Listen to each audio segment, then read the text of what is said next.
for a showdown with the Seattle Kraken. Puck drop just after 7 p.m. For every goal, every save, every game-changing moment right here on your home for Wild Hockey, The Fan.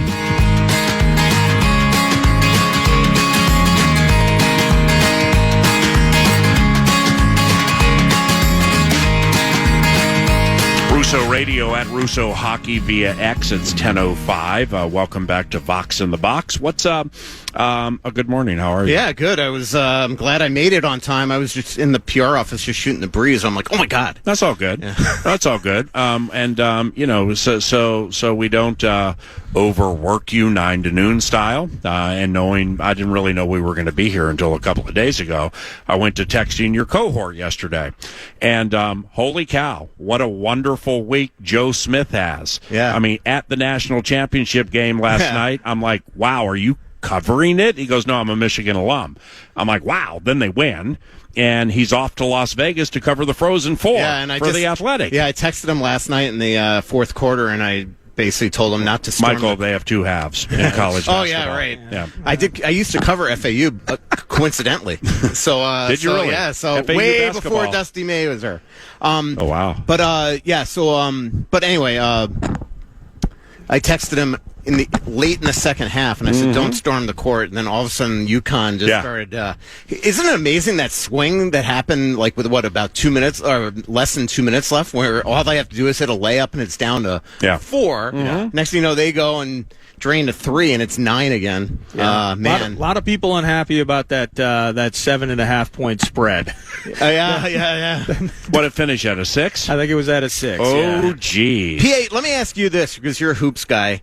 What is the deal that it is allowed that Dan Hurley could be just like halfway on the court throughout an entire game? Like, he is always on the court. The referees are dodging him. Like the guy should get one tech at the beginning of the year, and he'll never do it again. I don't understand why he is allowed to do that. Think about the conversations we have after round 1 of the NHL playoffs. How they swallow the whistles in the playoffs, right? But after round 1, I mean, they swallow them, and you really have to do something egregious to get a whistle, right? I mean, isn't that a fair way to look at it? They wanted to be 5-on-5 and your best against their best. Well, then think about the one shining moment, the national championship game. And coaches know how to push the envelope better than the players do. So there either can be a sneaky conversation before the game where the refs could establish, hey, you've done this all year. You did it last game. You bumped a guy 2 games ago. None of that tonight, but he's going, the best of the best put the onus and the pressure on the officials to be the one in front of 50,000 people and millions watching to make that call. Yeah. And generally speaking, they don't. And I mean, we could talk for another 10 minutes about officiating in the NFL right now. Not the Whitecaps, not the refs that you see on TV. The Whitecaps, the referees, but the officials, the side judges, the back judges, the umpires. Not Dan Seaman, though. And Dan Seaman, isn't he? Jerry Seaman? No, Dan is his son, right? Dan's one of my former bosses at KFAN. Isn't Dan Seaman a longtime line judge from here in Minnesota? Maybe, but and he's Jerry's. Isn't he Jerry's son? Or am I totally wrong? No, there is a Seaman that has been along. He's from like a diner or Minnetonka or Rosetta. But see, let's take it a step farther with with officiating in the NFL. They have a major problem. They have a labor problem now. The Referees Association has the NFL over a barrel financially and with some other things because they know the NFL doesn't want to start with replacement referees, replacement officials. So here's how a lot of coaches treat it. They recognize there are a fair amount of ancillary officials, back judges, side judges, umpires, stuff like that, who are overmatched and really should not be in the NFL. And they've jumped levels with the way the hiring's gone the last 7 years to get these people up there. They're overmatched. Well, coaches see on film the same officials are making the same mistakes and are afraid to blow the whistle time after time after time. So they craft plays that go that way to make that guy make that call. And generally they don't. It's kind of the same thing with Hurley, where he's like, hey, I know I'm not supposed to do this. You're not going to blow the whistle, and give me a technical foul for being 10 feet out on the court, because it just doesn't work that way in a national championship game. Exactly. And by the way, I meant Jeff. By the way, you just asked me what time. Jeff Seaman. Yeah, Jeff Seaman. Yeah, Dan Seaman is who you. My former boss. Yeah, that's who one of my favorite bosses all time. Yeah, then you stole me from him and brought me over. That's to the what fan. it. Yeah, right. Yeah. Well, yeah, but that was controversial because I'd worked the back channels for that, and then you called the third loss of the season to Calgary devastating, and I'm like, are we sure we want this guy? Seventh game of the year, a devastating loss? Are you kidding me? Yeah. I'm playing with you. But you just asked me what time it was, and I told you how the watch was built. So thank you very much for listening to that. What's with Gustafson Nyberg? What's the steam there and the tryout, and who is he? I mean, I got wind of this last week, and it's interesting because they signed him to an ATO, and so now he's going to debut tonight in What's Texas. ATO? ATO is an amateur tryout, so it's essentially not a contract. But it makes no sense without a future contract for next year, like a college kid, to do that. So, what I found out and speculated on in my article is that the Wild are going to sign him this week, Thursday most likely, and they'll probably put him in a limousine and bring him up to from Austin to Dallas, meet the team there. And the plan was to play him in one of the last 3 games. Obviously, home ice is probably the what I think that is what their biggest motivation is. So it's not a guarantee now that he will play.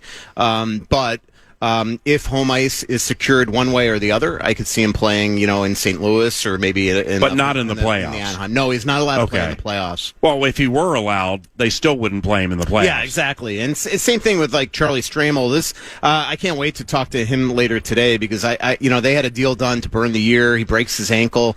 The reason why it's taken so long is that they were getting medicals done because essentially the league was going to allow them to, as long as he was recovered from that medical, to sign and burn the year. But it's same thing. Like the chance of him playing in the playoffs was probably slim regardless. But then he could be around the team and things like that. So now I think when he broke his ankle, all of a sudden his agency also started to realize with the new CBA that he essentially pockets a lot more money by signing for next year as opposed to this year, and he gets and so now the deal starts next year. He gets a larger signing bonus, his AAV, everything about the contract's bigger. There's pros and cons to both, but I know that he's got to be disappointed because his goal, he also was going to play regular season games down the stretch, and now that was a first round pick, right? Yep. Okay, well, just to land the plane on Nyberg, Rosemount, home of Aaron Sickman. To land the plane on Nyberg. Okay, say everything goes the way it's supposed to go, and he ends up playing in some games. When players have been on the grind the entire season, and a college free agent jumps into the mix and gets some time, does that just go over well? I think that it's a different, sometimes it is difficult, but I think that it's a different feeling now because I think the players understand that he would be just a body that they're throwing in to give experience, but that it's to help them rest, to take out the Jonas Bergians and the Quinn Hugheses and give them rest down the stretch. I was excited, we'll probably meet him either in Dallas or Nashville. I was excited. So last college free agent that met the Wild in Nashville was Nate Prosser. And Nate, after signing out of Colorado College, was not supposed to play at all any games. And suddenly we go to Vancouver. The Wild lose a couple defensemen, and next thing you know, he's making his NHL debut in Edmonton. And he played well and had an assist in his first game. So it would have been kind of like and that's what the Wild are hoping. By the way, you sign a project, a raw project like this, and you're hoping that he becomes a player that can play a lot of games for you at some point.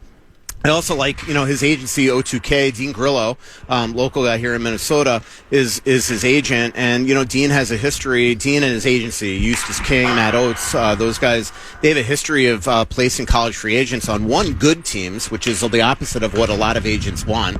But two, that they've had, Zach Whitecloud and JT Brown, who's going to be here today, because he's one of the announcers for Seattle Kraken.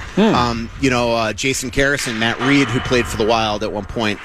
Players like that that have played hundreds and hundreds of games that were college free agents. And as we know, college free agents usually don't get hundreds and hundreds of games in the NHL. So how does this impact the team financially? Because earlier in the year, did they do a PTO, so a little bit different? Was it a Jack Johnson maybe?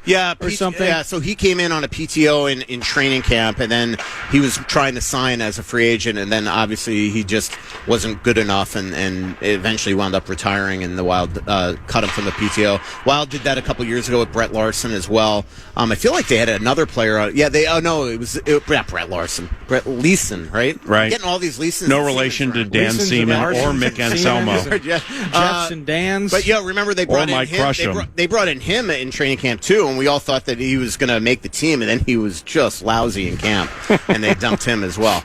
The former Washington Anaheim Duck, and I think Washington eventually signed him and put him in Hershey. So you mentioned home ice. How much do you think Heinze and company are chasing this thing? I think I think that it's less there's a benefit to starting on the road if you steal one.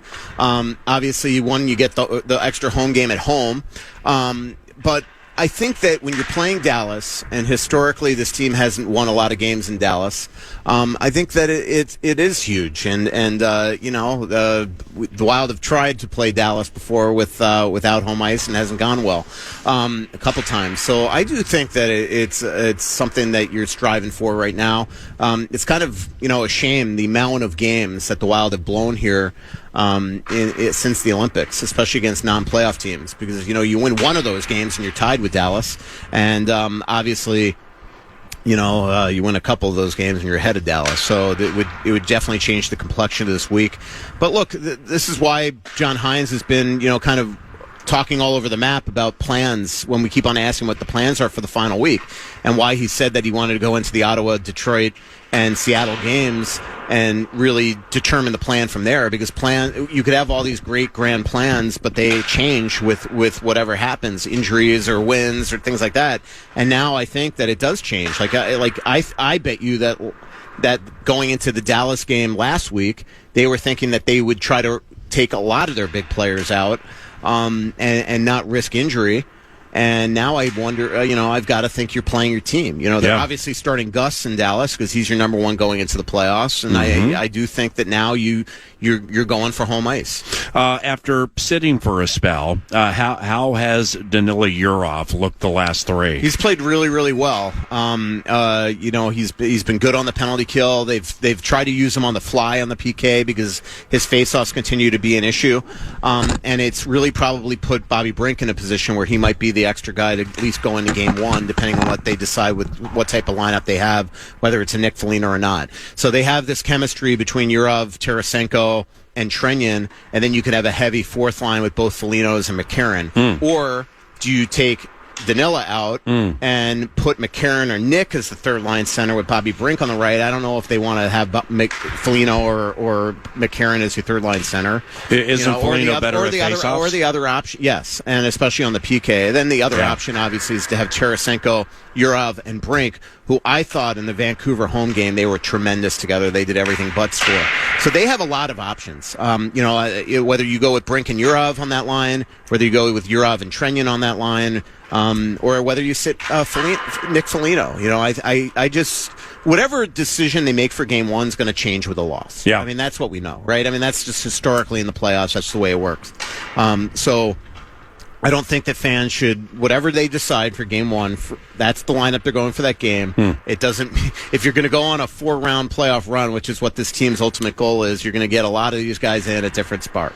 With Nico Sturm, does Sturm being a 2-time Cup champion give him a chance at re-emerging in the postseason, or has it just fallen off? No, I think at some point it could with injuries or things like that, but he is definitely an extra going in. I mean, that's clear as day, him and Fabry.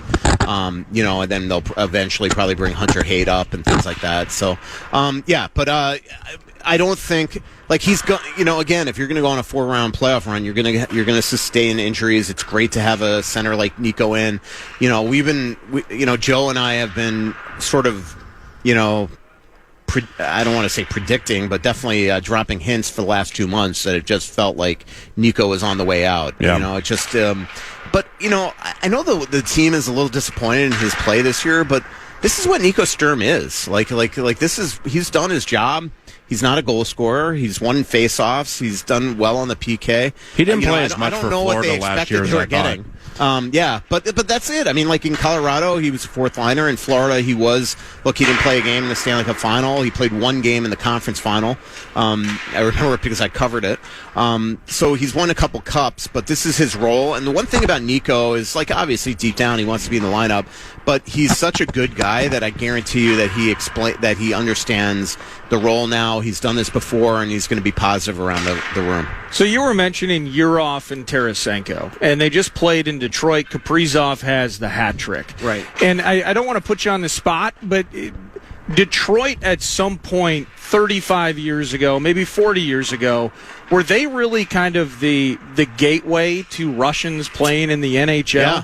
Like post-Soviet Union, were they the one, like the gold rush? They were definitely one of them. I mean, I remember here, like I covered Brian Murray for years in Florida. One of my favorite things to do over many beers at night, in hotel bars and things like that on the road, is hearing all the stories about him flying over to Moscow and helping these guys defect. I mean, there was one story about him putting Konstantinov in a trunk. Wow. I mean, to get him out of there. Jeez. That was like getting Kaprizov back during the pandemic. So I mean, they absolutely were, and so I thought it was really neat the other night.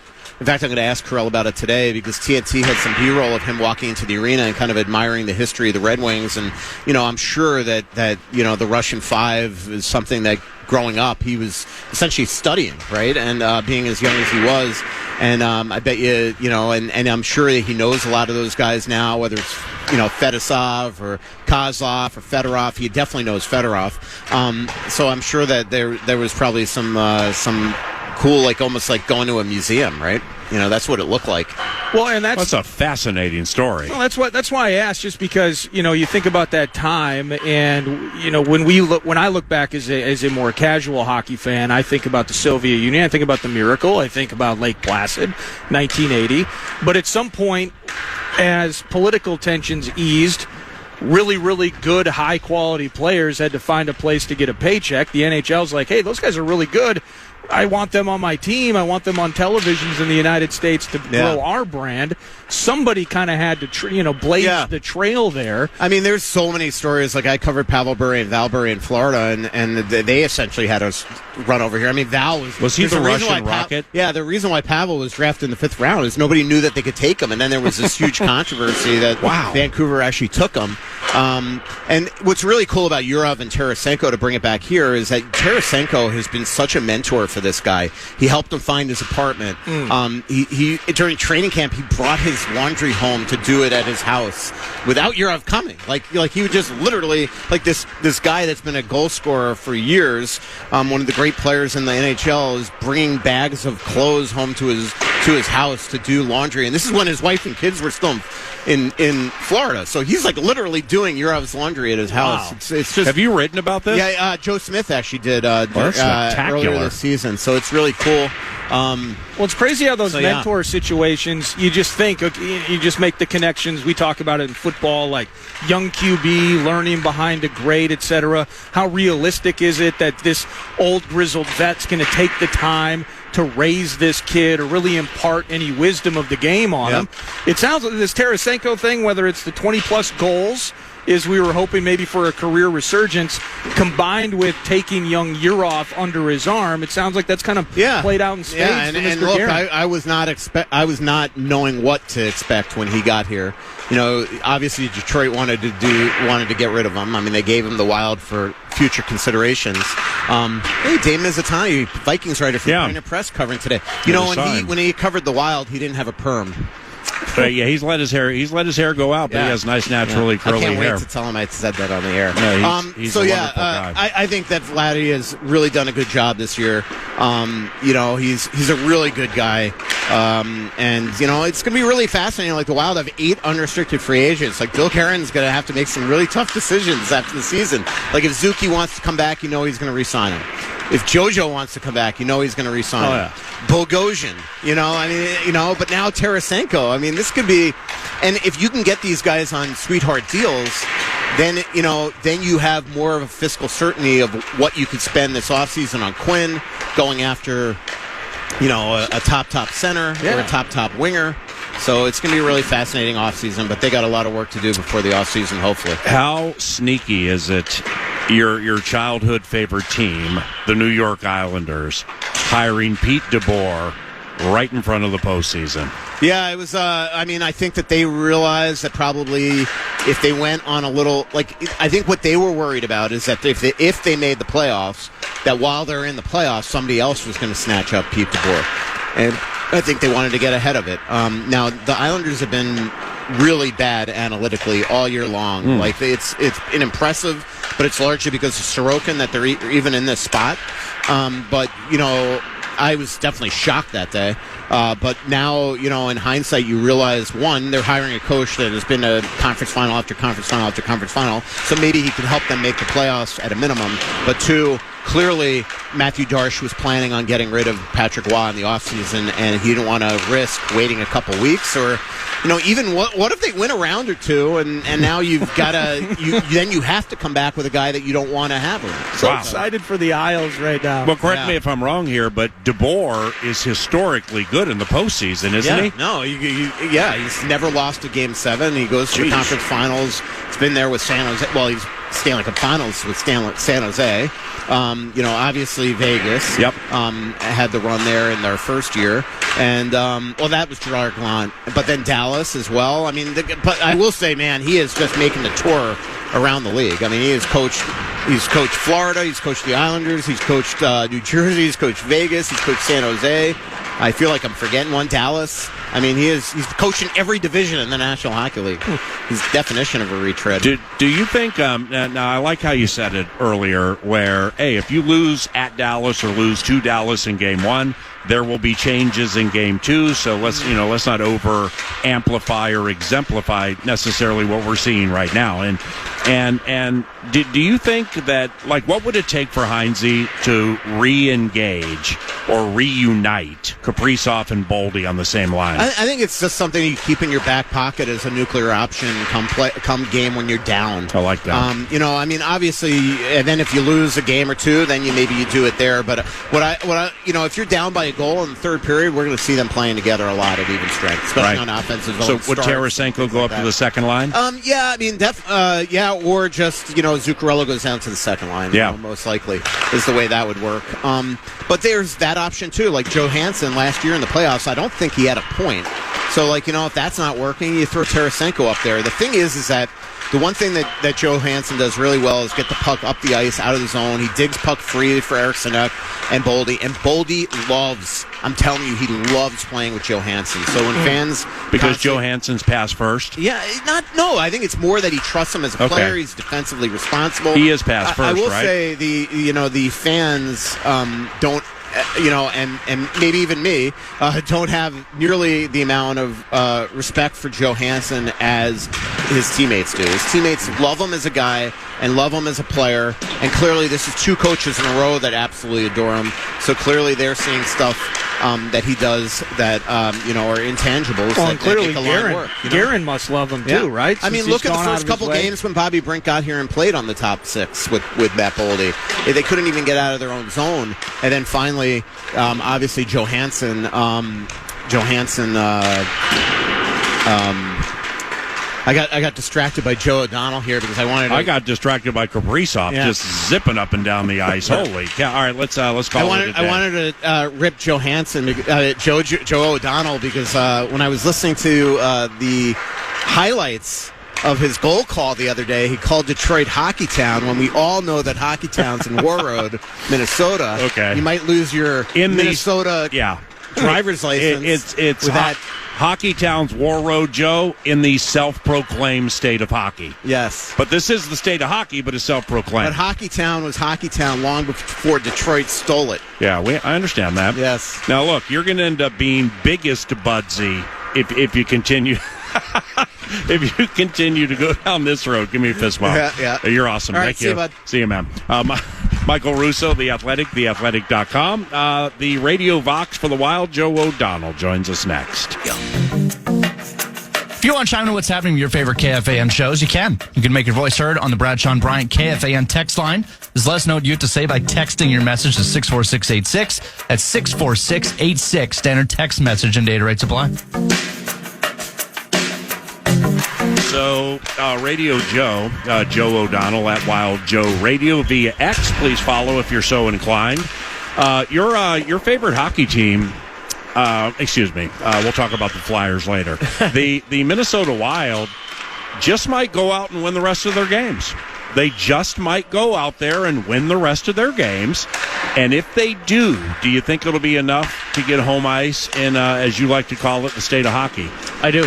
And I heard you talking with Mick Tockett, as you call him, Pat Micheletti, yesterday about this opportunity for the Wild. Yeah. You know, it's crazy what 72 hours, 96 hours can do in a sports league, right? Whether it's the NFL, NHL, whatever. Like, you can feel pretty good about your spot you're in, and then a couple nights later, you know, things have been flipped upside down. Or in the case of the Wild, you know, I think a week or so ago, everybody was pretty much resigned to the fact Game 1 is in Dallas. Will it be April 18th or 19th? And we'll go from there. Absolutely. And now it's okay. It's amazing. Could be here. So, great job by the guys to get it together. And again, I think we talked about it previously, PA, that the break in the schedule for this team, the 2 full days off from the rink, the 2 good practice days just about a week ago, they really wanted to hone in on that last stretch of games that we just saw, the 3 games, Vancouver, and then the 2 on the road. Yeah. They took advantage of it. They've got a 3-game winning streak. Feels like they're playing a good brand of hockey again. They've kind of got their game back together, and now it'll just be how hard do they push for home ice, and if they get it, you know, what does that look like? And if they decide, all right, we can't get it for whatever reason, lose in Dallas or stumble tonight, then it's rust, making sure guys individually are feeling good about their game. The origin of the nickname Mick Tockett. I'd like to share it with you. Or do you think you know what? So I think you know what it is. Yeah. But maybe you don't know the origin of how it started. I would not know the origin, Okay. but I'm assuming it's got a reference to Rick Tocchet. And Right. I used to own a number 22 Rick Tocchet jersey that's probably like Yeah. a youth medium. Yeah. Some would say I could still fit into it for about 1987, but somewhere in my parents' house, I believe that jersey still exists. So we will let Listening Nation get on the Google machine and figure out the Rick Tocchet portion of the equation. Yeah. When I tell you 13, 14 years ago at Canterbury Park. It's in the summer. It's like July or whatever, and Pat Micheletti is there, and I think he's there with his family. So I walk down heading to the paddock, and I see him at a betting window, and I'm like, who are you playing? Well, he wasn't playing. He just hit a pick 4, okay? And the teller just kept going 100 after 100. So I think he won like $2,700 on a pick 4. Straight cash, homie. So I'm like, straight cash, homie. And then I said, well, who are you, Mick Tockett? Operation Slapshot. You get it, right? Yes, I do now. I love that. Joe, it's actually even better now, to be honest. Yeah, so you kind of got to know where Rick Tockett's been and who he is to understand the gist of the bit. Why did you tweet the Little Caesars Arena Easter spread to Gorgie? Because he asked me for photos via text, and I said, you know what? I'm going to do you one better. I'm going to tag you. Well, I didn't tell him this. I just tweeted and tagged him. And he ranks his mess halls, as he calls them, yeah. Kevin Gorg. A lot of times it'll be a generality. So, like, hey, how's Carolina's mess hall? At bottom third, right? He might not give you 28th out of 32, but he will know immediately, based on his years in the industry, who's got the best medium meal and why. And some rinks, PA will move up and down the ladder. This is very much a moving scale. Understood. Detroit's is, it's silly. Hey, look who's running up here. The origin of hey, it's Budsy, and we're talking about arena media food availability, because I thought, looking at the tweet machine over the weekend from Detroit, I was wondering if Budsy had beef with Big Budsy, and here's why: because he tweeted a picture of the Little Caesars meal that was available, and then he went out and called him Big Budsy. And I'm like, what are we doing here with the Big Budsy? Well, we've got a pecking order of the Budsies now, and Al Stalock is medium Budsy. Yeah. And Kevin Gorg has become Big Budsy, and unfortunately I'm Little Budsy, and that's the way but it's is been he going Big the last Budsy few because of his stature? Sure. Jeez. Absolutely. And then you tweet a giant meal at him. Well, all right, I see where you're going with this now. I see where you've gone with this now. That's why I'm trying to make sure there's no beef with the playoffs on the horizon. That's right. TV doesn't travel with the playoffs, so we have nothing to worry about. I was thinking earlier on my way down when I'd seen that you had posted who was on the show today, PA. Everybody's got a Twitter handle except for Alex Staylock, and no, he has I don't one. know, he just hasn't used it in 9 years. I think he's like one of those like ghost accounts, right? He just watches from afar. He stays aware. We got to get that changed. No, he's Garen's burner account. So that's when Bill goes after people under a Staylock 2 whatever. Wild Joe Radio, Joe O'Donnell with us. How do they win tonight? Just get to the game early. The Seattle team is, hate to say they're toast, but last night losing 6-2 in Winnipeg. They are now 8 points out of a playoff spot. Number of teams ahead of them. They've dropped 5 in a row, 4 in a row in regulation. It's tuck time, as some would say, for Seattle, unfortunately. Good first year under Lane Lampert, their head coach. Not going to take anything away from this group. They competed to what I think is way above their kind of punching weight there. They're not a great team skill-wise, in my opinion. They've hung around this playoff race for a while now, but this little skid they're in now has kind of taken them out of that final wild card spot into now looking up at a bunch of teams. I just don't know how they get in now at this point with just so few games left. So if you're the Wild, jump all over them early. Yeah. I mean, it's that simple. And you mentioned that. The coach has also mentioned that, and it's kind of interesting going back to the Vancouver game. I mean, the last time we were here, we're talking to the coach and kind of, again, the resignation of what's in front of us in the postseason, how quickly that's changed. But Wes Walls was with us, and he had mentioned something like into that Vancouver game. So before Boldy scores like midway through the first period or whatever, the Wild hadn't scored in the first period in like their last 6 or 7 home games, just something preposterous like that. And you've been in the catbird seat for the last 3, all victories. Got weird in Detroit, but we got over it. But this team, the starts in particular, maybe it's just those off days, we've seen a fresher, more sparkier bunch over the last 3. Yeah, I think to your point, Nordo, just a couple of games back, I didn't update it more recently, but the Wild had 12 scoreless first periods post-Olympic break. That was, prior to a couple of games ago, and that was the most in the league. I think I had seen that from the Athletics, so stick tap to them. So, again, you want to get off to a good start. Obviously, any game you're playing, first period goals can obviously help you. The Wild, historically, this season have been great, 47 times scoring first or whatever it's been, which is near the top of the league.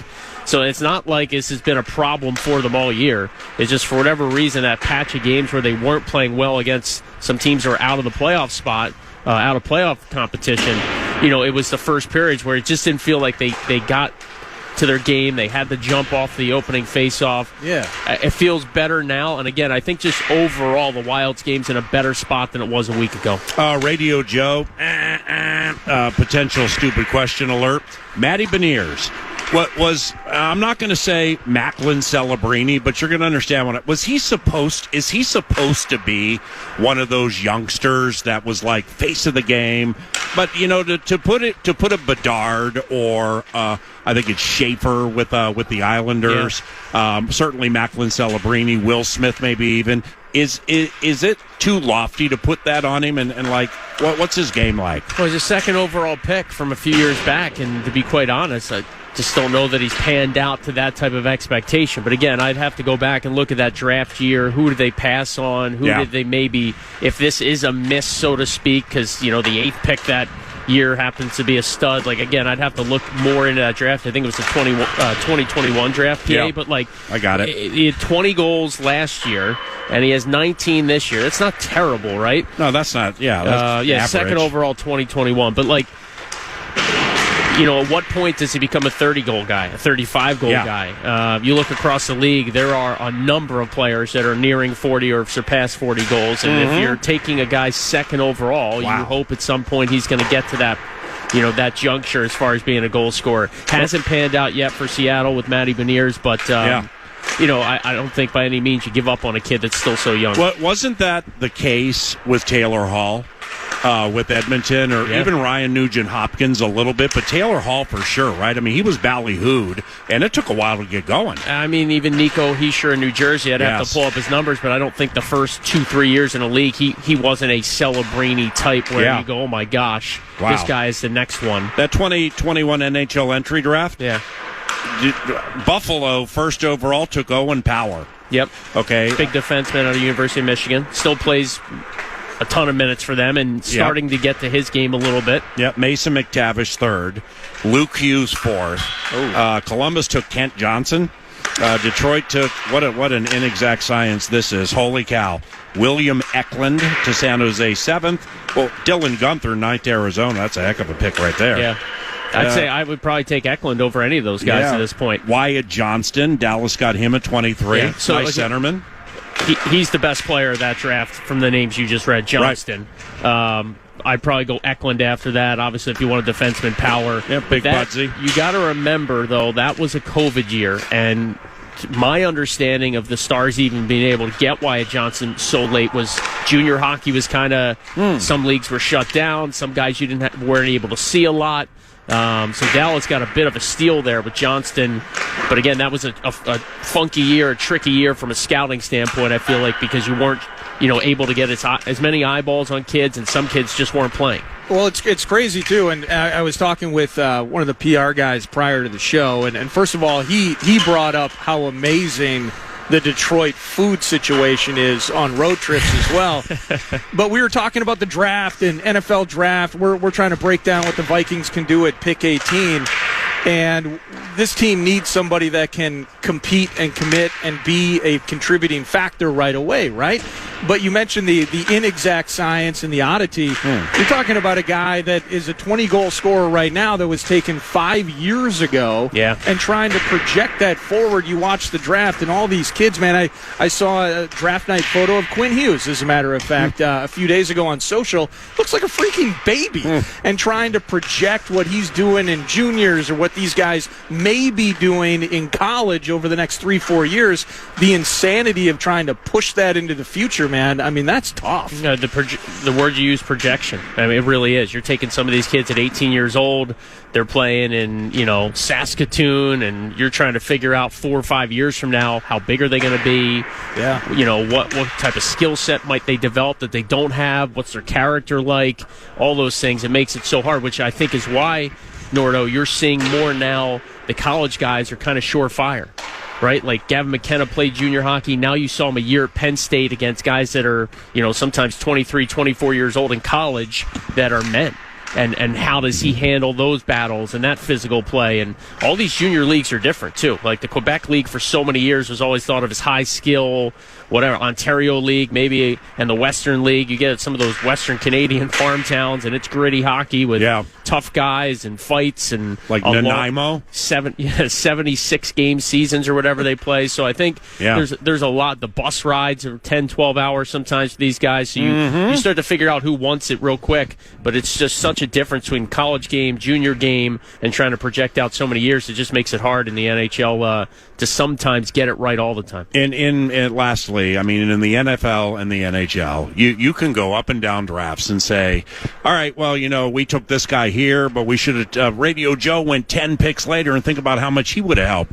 And I don't go down that road frequently with really any league because it's just so tough to figure this inexact science out. But the Wild absolutely within the last 3 or 4 years had a major miss. And these two guys, I can't remember their names, are both playing in Iowa. And they drafted them ahead of Matty Nyes. And Matty Nyes played here for Motzko at the U, and he was really good. And I think it was a second-round pick or something like that. The Wild had a couple of firsts or one and a high second, and they skipped on Nyes twice, and that's probably regrettable. It happens. Benoit Pouliot would be another name that old-school Wild fans would shake their head at. And I love Benoit. Got to know him when he was in the minors, but he was in the minors, and I think he was second overall that year. Okay, now, not that you're going to do this, and you're extremely good at what you do, so take it more from surrogate fashion as opposed to Vox to Vox. No look ahead to Thursday. Got the Kraken here tonight. Yeah. I know Thursday has to be on your mind, right? Oh, yeah. Can't wait. That's hell yeah. That's basically if the Stars take care of business at home against Calgary tonight, the Wild do what they should do against the Kraken tonight. You're looking at Thursday as a possible. Calgary's playing better. Yeah, not only a playoff preview, but hey. Yeah. The winner of this game's got a really good shot at hosting Game 1 and 2 and possibly Game 6 and 7. Go Flames. Go Flames tonight. Well, I'm just worried Beniers going to go for a slap shot, and he's going to say Johnston with, Beniers, because you're so far down the road on Dallas, and why wouldn't you be? I appreciate the time. Thanks, guys. Yep, see you. Joe O'Donnell at Wild Joe Radio via X. Alex Stalock joins us around the corner. This is 9 to noon. Welcome back. Trier Rink in St. Paul. It's a Vox in the Box, and 9 to noon does a little news du Nord for you before Alex Stalock will be joining us here in the GM perch, trying to catch a little breeze from Billy G's personal space heater. I wonder how often the GM is here, because now granted we were here last Thursday, back on a Tuesday, quick turnaround. Yeah. Same trash in the receptacle. Yeah. Coffee, same situation as we left it. The plate that had the brats was still here. So I don't. Oh, it is. I don't know how frequently old Billy G gets up here for the practices. It's the same plate. Well, how about us calling that out? Where when you were talking to Hines, hey, we love being here. Tremendous facility. We got the chefs here that cook for us. Yeah. Everything is right at our fingertips. Yeah. We just kind of called out a little housekeeping situation here in the GM. Bill likes it like this, and they're hot, and he believes in superstition. Indeed he does. Homey vibe here in the GM's perch. But News to Nord's brought to you by The Casino at Canterbury Park, CanterburyPark.com. And we'll start here. Michigan winning a national title for the first time since 1989. They beat UConn last night, 69-63. And close game throughout for the most part. Michigan always felt like they had their pulse on it. I saw Danny Hurley talking after the game, who, by the way, as obnoxious maybe as the on-court antics have looked at times, Danny Hurley was super gracious, super respectful of Michigan, and I thought he was a delight in his post game. He handled the loss and being on the wrong side of it well. Talked a little bit about some foul issues for the Huskies last night. Yeah, Lendenborg played. Wondering about that knee and the ankle and the whole thing. No, he looked terrible last night at times, but he was limping up and down the court. I think he played 36 minutes, so he was out there, but couldn't really buy a bucket or buy a board, I should say. He had 13 points, took 5 triples, made 0 of them, and only had 2 rebounds on the night. But Michigan, it was I forget what his first name is, but the guard Cadeau. Yeah. One of the great assist guys in the country. He led them with 19 points last night. Tough New Jersey kid got in foul trouble early, too. And the Wolverines find their way to a title. So it was a fun end to March Madness. And Michigan, all the Big Ten fans out there get paid off. Now, I fell asleep late. What was the final score in the 60s or 70s? 69-63. Okay, so that's an underwhelming type game. And I think it was a 144.5 maybe. But off what you're saying about Dan Hurley, I mean, his contrition into the game with the interview about how we can win the game, and then it's middle of the first half, where he basically gave secrets. I mean, he said that we have to milk the shot clock and make them play defense to tire them out. It was brilliant. He's like, watch us go with 10 or 12 seconds to go on the shot clock, and that's how you have to play to beat these guys. And then to be able to watch that come to fruition, for them to do everything they could to keep it close, that Michigan machine was so unbelievably impressive. And in fact, there's a chance tomorrow. Will Cheddar, who went to Stewartville High School, he's a Minnesotan, plays for Michigan. There's a pretty good chance he's going to join 9 to noon with Parker Fox tomorrow. Oh, that's sweet. And he's just going to float on into the hotline after winning a title. I think his first name's Will. Yeah, Will Cheddar. Congratulations to him and the Wolverines. Congratulations to the Twins. Luke Keeschel hits a 2-run shot in the bottom of the 4th. The Tigers had just tied it up yesterday, and Luke Keeschel handles business in the bottom of the 4th.